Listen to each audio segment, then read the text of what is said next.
आपके सामने जो कैमरे हैं वो असल में कलर कैमरे हैं, लेकिन अभी वे ब्लैक एंड व्हाइट तस्वीर दिखा रहे हैं। जैसे ही एक बटन दबाया जाता है, वही कैमरे तुरंत रंगीन तस्वीर दिखाने लगते हैं।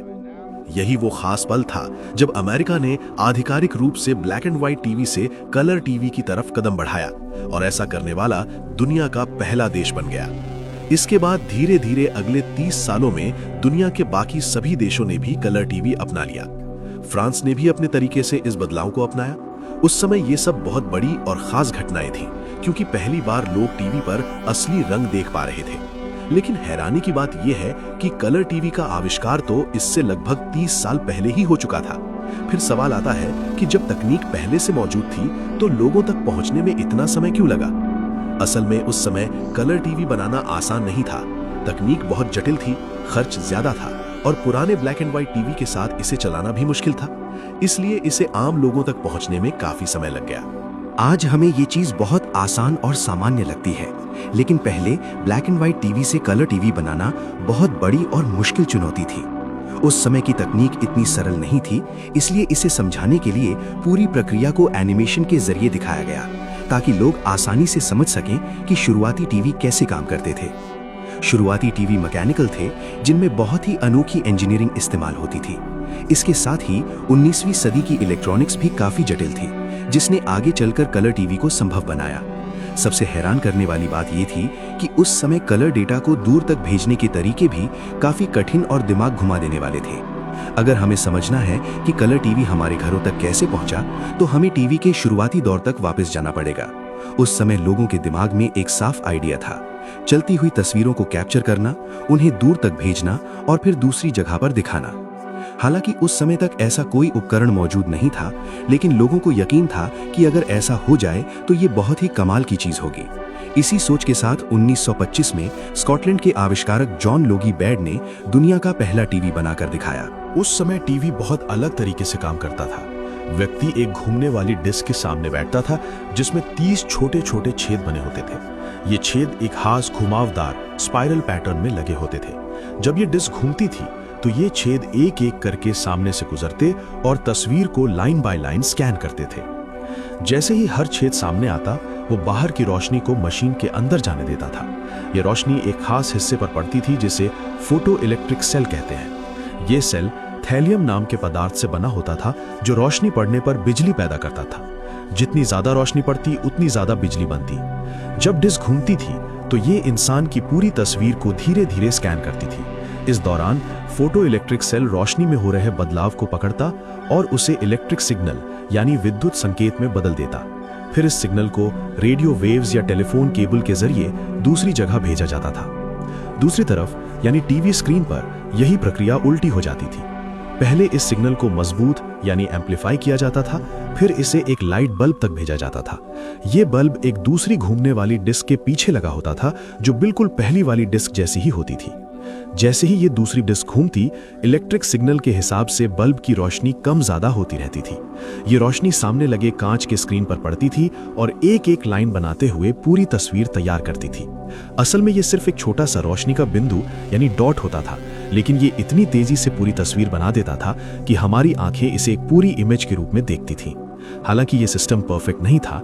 सिर्फ 30 लाइनों की वजह से तस्वीर बहुत साफ नहीं होती थी, और केवल 5 फ्रेम प्रति सेकंड होने के कारण वीडियो रुक रुक कर चलता था। फिर भी सबसे बड़ी बात यह थी कि जॉन लोगी बेड का टीवी अब सच में काम कर रहा था, और यहीं से टेलीविजन का असली सफर शुरू हुआ। अब जॉन लोगी बेड के सामने अगली बड़ी चुनौती थी टीवी में रंग यानी कलर कैसे लाया जाए। इसके लिए उन्होंने अपनी घूमने वाली डिस्क में बदलाव किया। उन्होंने डिस्क के छेदों को 3 हिस्सों में बांट दिया और हर हिस्से में अलग अलग रंग के फिल्टर लगा दिए, लाल, रेड, हरा, ग्रीन और नीला, ब्लू। जब डिस्क घूमती थी तो ये पूरी तस्वीर को एक एक रंग में स्कैन करती थी, यानी पहले सिर्फ लाल रंग की जानकारी, फिर हरे की और फिर नीले की। इस तरह हर रंग का अलग अलग डेटा रिकॉर्ड किया जाता था।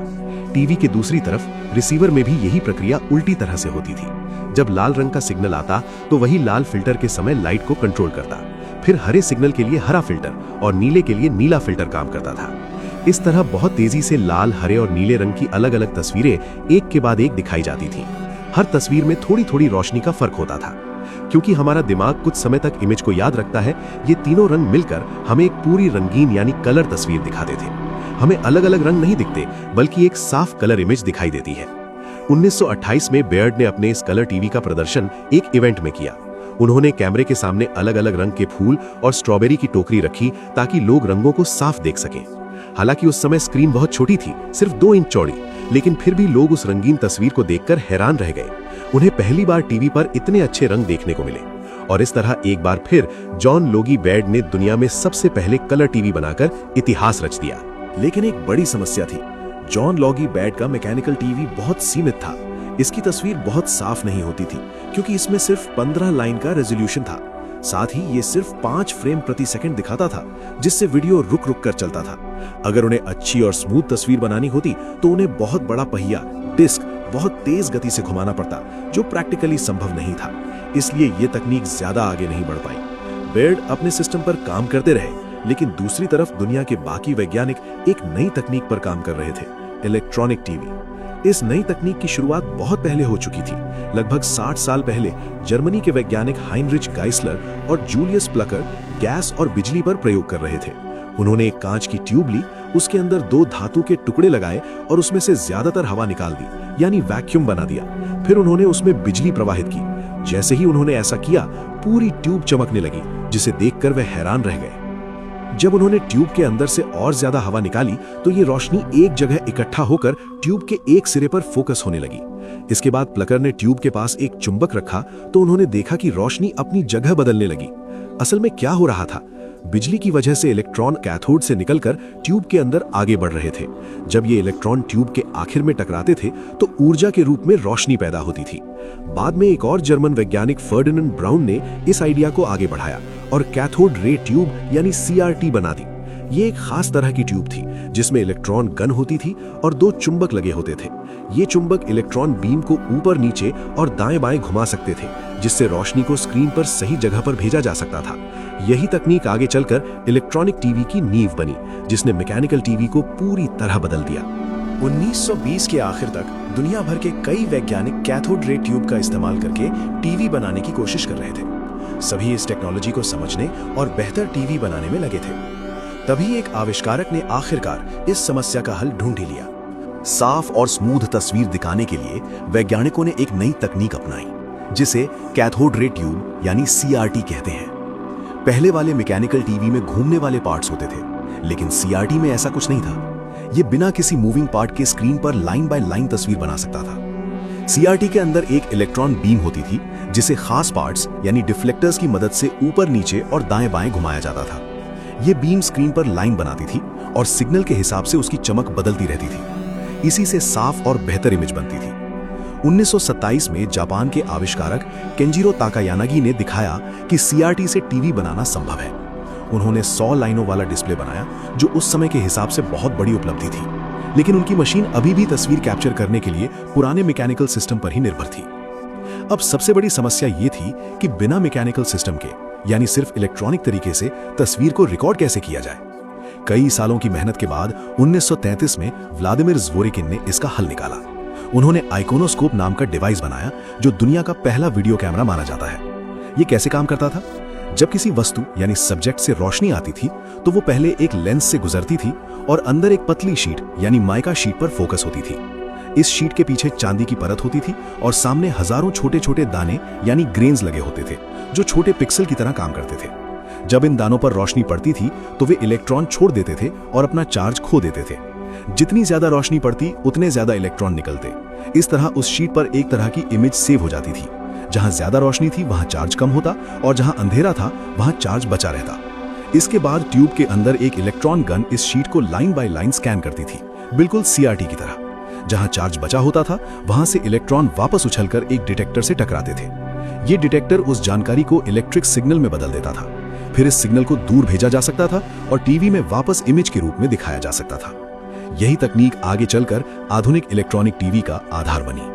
1930 के बीच तक ये साफ हो गया था कि आने वाले समय में टीवी की दुनिया पर CRT यानी कैथोड रे ट्यूब ही राज करने वाले हैं। लेकिन अब भी एक बड़ा सवाल बाकी था, टीवी में रंग यानी कलर कैसे जोड़ा जाए। इसके लिए अमेरिकी कंपनी RCA ने एक खास कलर कैमरा बनाया। ये कैमरा आने वाली रोशनी को एक खास प्रिज्म की मदद से 3 रंगों में बांट देता था, लाल यानी रेड, हरा यानी ग्रीन और नीला यानी ब्लू। फिर इन तीनों रंगों को अलग अलग कैमरों यानी आइकनोस्कोप जैसे में भेजा जाता था, जो हर रंग के लिए अलग अलग सिग्नल बनाते थे, यानी एक ही तस्वीर के लिए 3 अलग अलग सिग्नल तैयार होते थे। टीवी की तरफ इन तीनों सिग्नल को 3 अलग अलग CRT में भेजा जाता था। इसके बाद लेंस की मदद से इन तीनों इमेज को मिलाकर एक स्क्रीन पर दिखाया जाता था, जिससे एक रंगीन तस्वीर बनती थी। ये तरीका काम तो करता था, लेकिन इसमें कई समस्याएं थी। सबसे बड़ी दिक्कत थी कि तीनों इमेज को बिल्कुल सही तरीके से एक साथ मिलाना यानी अलाइन करना बहुत मुश्किल था। दूसरी समस्या ये थी कि इसमें 3 CRT इस्तेमाल हो रहे थे, जिससे टीवी की कीमत लगभग 3 गुना बढ़ जाती थी, यानी ये आम लोगों के लिए बहुत महंगा हो जाता था। इसके अलावा इसमें एक और बड़ी परेशानी थी। पहले जहां ब्लैक एंड व्हाइट टीवी एक ही सिग्नल से काम करता था, वहीं इस सिस्टम में 3 अलग अलग सिग्नल भेजने पड़ते थे। इससे ये पुराने ब्लैक एंड व्हाइट टीवी के साथ काम ही नहीं कर सकता था। उस समय अमेरिका में ब्लैक एंड व्हाइट टीवी बहुत तेजी से बढ़ रहे थे। कुछ ही सालों में इनकी संख्या 10,000 से बढ़कर 50 लाख यानी 5 मिलियन से ज्यादा हो गई थी। अब सोचिए, इतने सारे लोगों से अचानक ये कहना कि वे अपने टीवी बदलकर महंगे कलर टीवी खरीदें, ये बिल्कुल आसान नहीं था। इसलिए कलर टीवी को आम लोगों तक पहुंचाने में और भी समय लगा। अमेरिकी कंपनी RCA ने एक नया आइडिया दिया। उन्होंने सोचा कि एक ही CRT स्क्रीन में 3 इलेक्ट्रॉन गन लगा दी जाए, जो साथ साथ काम करें। इस स्क्रीन को खास तरीके से बनाया गया था। इसमें लाल, हरा और नीले रंग के छोटे छोटे फॉस्फर डॉट्स लगाए गए थे, जो त्रिकोण के पैटर्न में लगे होते थे। जब इलेक्ट्रॉन बीम इन पर टकराती थी तो ये अलग अलग रंग में चमकते थे। बीम जितनी तेज होती उतनी ज्यादा चमक होती। इससे हर छोटे हिस्से यानी पिक्सल का रंग बहुत सटीक तरीके से कंट्रोल किया जा सकता था। और जब हम इसे दूर से देखते तो ये सारे रंग मिलकर एक सही कलर इमेज बना देते थे। आइडिया बहुत अच्छा था, लेकिन एक समस्या थी। उस समय के इलेक्ट्रॉन गन इतने सटीक यानी फोकस्ड नहीं थे कि वे इतने छोटे छोटे डॉट्स पर बिल्कुल सही जगह पर हिट कर सके। तब वैज्ञानिकों ने एक बहुत ही आसान लेकिन शानदार समाधान निकाला। इसे शैडो मास्क कहा गया। ये एक पतली मेटल प्लेट होती थी जिसे स्क्रीन के ठीक पीछे लगाया जाता था। इसमें हजारों बहुत छोटे छोटे छेद होते थे और हर छेद के पीछे रेड, ग्रीन और ब्लू फॉस्फर का सेट होता था। क्योंकि तीनों इलेक्ट्रॉन गन थोड़ी अलग अलग जगह पर लगे होते थे, इसलिए उनकी बीम इन छेदों से अलग अलग एंगल से गुजरती थी। इससे हर बीम सिर्फ अपने सही रंग वाले डॉट पर ही पड़ती थी। भले ही बीम पूरी तरह सटीक ना हो, लेकिन शैडो मास्क ये सुनिश्चित करता था कि वो गलत जगह पर न जाए। इससे स्क्रीन पर सही रंग बन पाते थे। जब ये बीम तेजी से पूरी स्क्रीन पर लाइन दर लाइन घूमती थी, तो लाल, हरा और नीला रंग मिलकर पूरी तस्वीर बना देते थे। ये प्रक्रिया इतनी तेज होती थी कि हमारी आंखें इसे एक साफ और परफेक्ट कलर इमेज के रूप में देखती थीं। यही वो बड़ी खोज यानी ब्रेक थ्रू थी, जिसकी वजह से कलर टीवी सच में काम करने लगे और बाद में यही सिस्टम अमेरिका में स्टैंडर्ड बन गया। उस समय एक बड़ी समस्या ये थी कि रेडियो फ्रीक्वेंसी पहले से ही कई जरूरी कामों में इस्तेमाल हो रही थी, जैसे हवाई जहाज, सेना और रेडियो। इसलिए टीवी के लिए ज्यादा नई जगह देना आसान नहीं था। टीवी चैनलों के लिए सिर्फ 12 चैनल तय किए गए थे और फेडरल कम्युनिकेशंस कमीशन FCC ने नियम बनाया कि हर चैनल को सिर्फ 6 मेगाहर्ट्ज की बैंडविड्थ में ही काम करना होगा। ब्लैक एंड व्हाइट टीवी के लिए ये ठीक था, क्योंकि उन्हें कम डेटा भेजना पड़ता था। लेकिन कलर टीवी के लिए समस्या थी, क्योंकि इसमें लाल, हरा और नीला तीनों रंगों की जानकारी भेजनी पड़ती थी, जिससे 3 गुना ज्यादा जगह चाहिए होती। अब असली चुनौती ये थी कि बिना ज्यादा जगह लिए कलर की जानकारी कैसे भेजी जाए। इसका बहुत ही स्मार्ट तरीका निकाला गया। वैज्ञानिकों ने सोचा कि कलर की जानकारी को अलग से भेजने के बजाय उसे ब्लैक एंड व्हाइट सिग्नल के अंदर ही छुपा दिया जाए। सबसे पहले लाल, हरा और नीला सिग्नल को मिलाकर एक नया सिग्नल बनाया गया, जिसे ल्यूमा कहा जाता है। ये ल्यूमा सिग्नल असल में सिर्फ तस्वीर की ब्राइटनेस की जानकारी देता था, यानी तस्वीर कितनी उजली या गहरी है।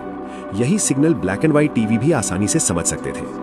इस तरह एक ही सिग्नल से पुराने टीवी भी काम करते रहे और नए कलर टीवी में आगे की जानकारी जोड़कर रंग भी दिखाई जा सके। यही स्मार्ट ट्रिक कलर टीवी को सफल बनाने में बहुत काम आई।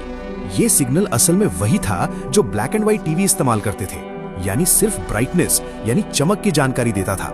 लेकिन कलर जोड़ने के लिए वैज्ञानिकों ने एक और स्मार्ट तरीका अपनाया।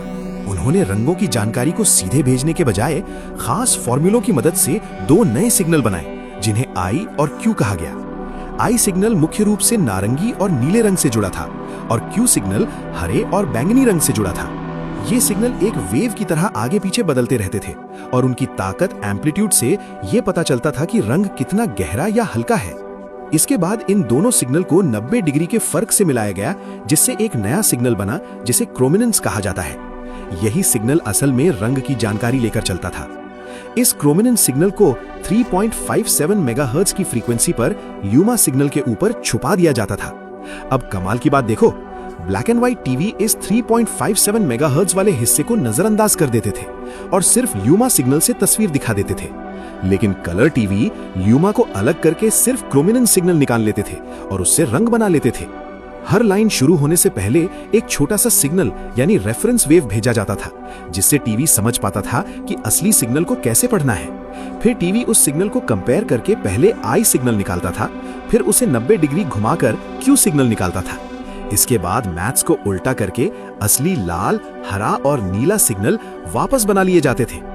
ये तीनों सिग्नल टीवी के अंदर इलेक्ट्रॉन गन को भेजे जाते थे, जो स्क्रीन पर लाइन बाय लाइन पूरी रंगीन तस्वीर बना देते थे। सबसे बड़ी बात, इस शानदार तरीके से बिना ज्यादा जगह यानी बैंडविड्थ लिए पूरा कलर डेटा उसी सिग्नल में भेज दिया गया, जो पहले ब्लैक एंड व्हाइट टीवी के लिए इस्तेमाल होता था। यही कारण था कि पुराने ब्लैक एंड व्हाइट टीवी भी उसी सिग्नल को समझ सकते थे और नए कलर टीवी उसी से रंग भी दिखा सकते थे। ये सिस्टम अमेरिका में स्टैंडर्ड बन गया और 60 साल से ज्यादा समय तक चला, जब तक कि 2000 के दशक में डिजिटल टीवी ने इसकी जगह नहीं ले ली। हालांकि कलर टीवी आ गए थे, लेकिन हर घर तक पहुंचने में समय लगा। 1970 के आसपास जाकर ही कलर टीवी ने ब्लैक एंड व्हाइट टीवी को पीछे छोड़ा। आज ये सब तकनीक हमें साधारण लग सकती है, लेकिन उस समय इसमें जो दिमाग, मेहनत और इंजीनियरिंग लगी थी, वो सच में कमाल की थी।